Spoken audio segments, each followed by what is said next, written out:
क्या आपने कभी किसी ऐसे अमीर और ताकतवर इंसान को देखा है जिसे लगता हो कि वह अपने पैसे और पावर के दम पर अपनी किस्मत और मौत को भी चकमा दे सकता है?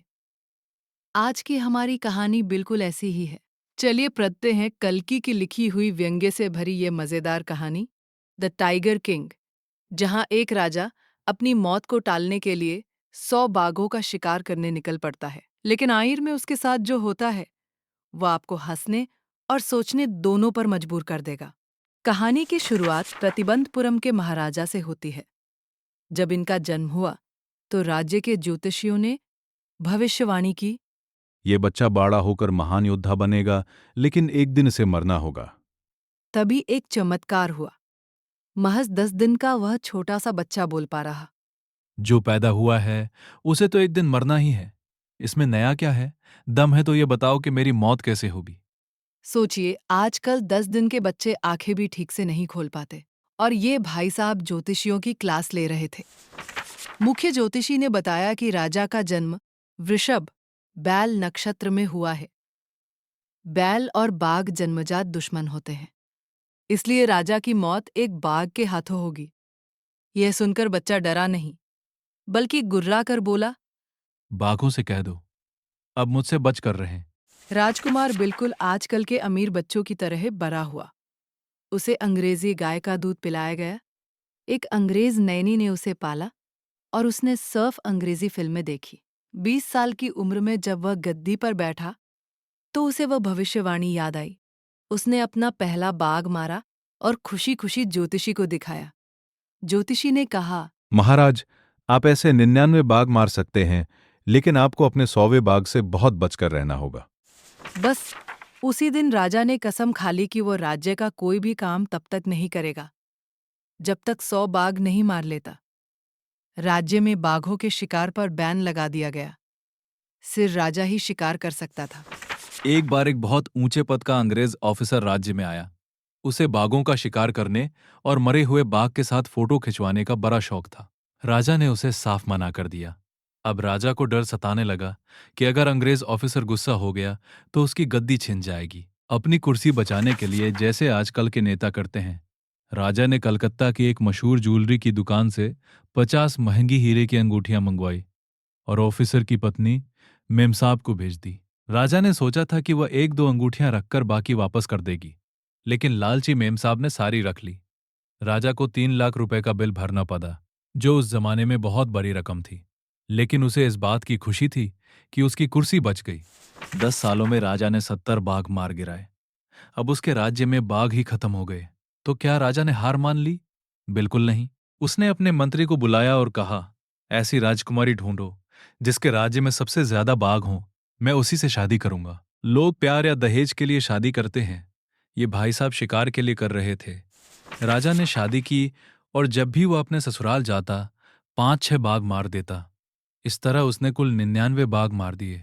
अब राजा का टारगेट पूरा होने में सिर्फ एक बाघ बचा था, लेकिन वह कहीं नहीं मिल रहा था। राजा पागल सा हो गया। गुस्से में उसने एक गांव का टैक्स दोगुना कर दिया और अपने मंत्री को नौकरी से निकालने की धमकी दी। मंत्री डर गया, जैसे आज के समय में कॉरपोरेट कर्मचारी अपने गुस्सेल बॉस से डरते हैं। नौकरी बचाने के लिए दीवान ने मद्रास के एक पार्क से एक बहुत बूढ़ा और कमजोर बाघ चुपके से मंगवाया और रात के अंधेरे में उसे जंगल में छोड़ दिया। अगले दिन राजा ने उस बूढ़े बाघ पर गोली चलाई। बाघ जमीन पर गिर पड़ा। राजा खुशी से झूम उठा कि उसने किस्मत को हरा दिया और वहां से चला गया। लेकिन यहाँ एक ट्विस्ट था। गोली बाघ को लगी ही नहीं थी।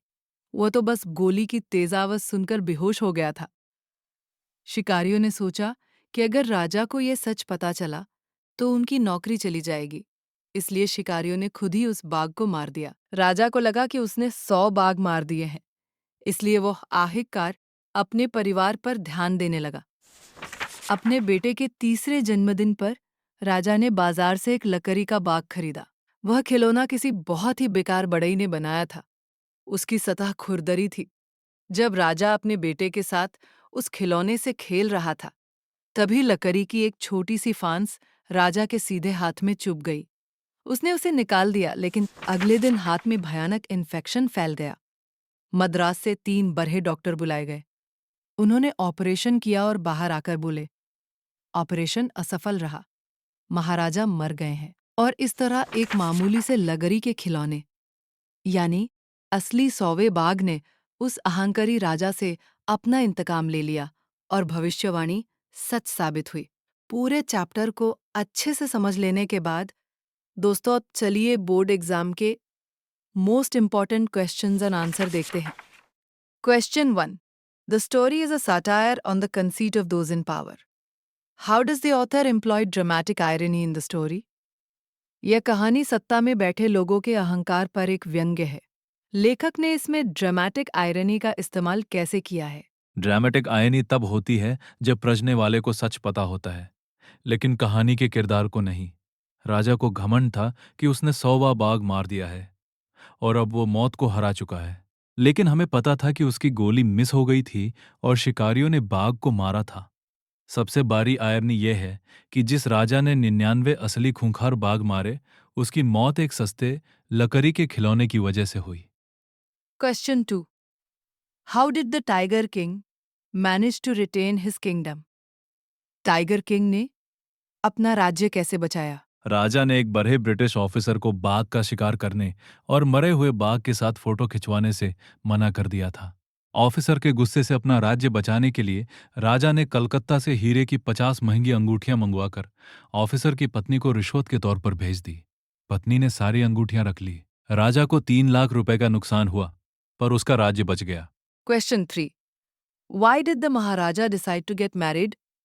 महाराजा ने शादी करने का फैसला क्यों किया? 70 बाघ मारने के बाद राजा के अपने राज्य प्रतिबंधपुरम के जंगलों में बाघ खत्म हो गए थे, लेकिन उसे 100 बाघ मारने की अपनी कसम पूरी करनी थी।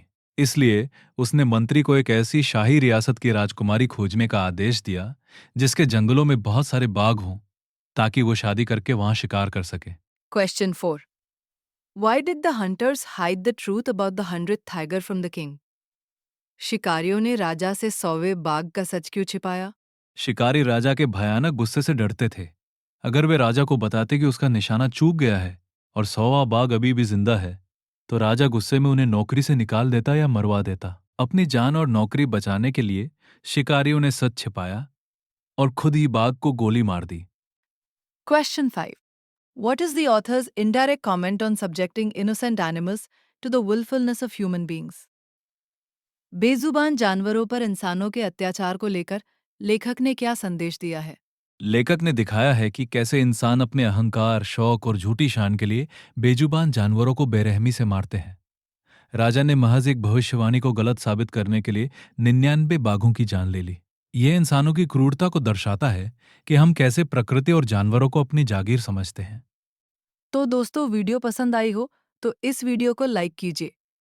इस स्लाइड की पीडीएफ पाने के लिए हमारे टेलीग्राम को ज्वाइन कीजिए। अगर आपको कुछ पूछना हो तो नीचे कमेंट कीजिए और इस चैनल को सब्सक्राइब कर लीजिए, क्योंकि आपके सभी सब्जेक्ट के सभी चैप्टर्स की वीडियो आगे आने वाली है, जो आपके एग्जाम के लिए बहुत महत्वपूर्ण रहेगा। मैं आशा करती हूँ कि आप हमारे NCERT 5 चैनल से पढ़कर अपनी क्लास में टॉप करेंगे। धन्यवाद।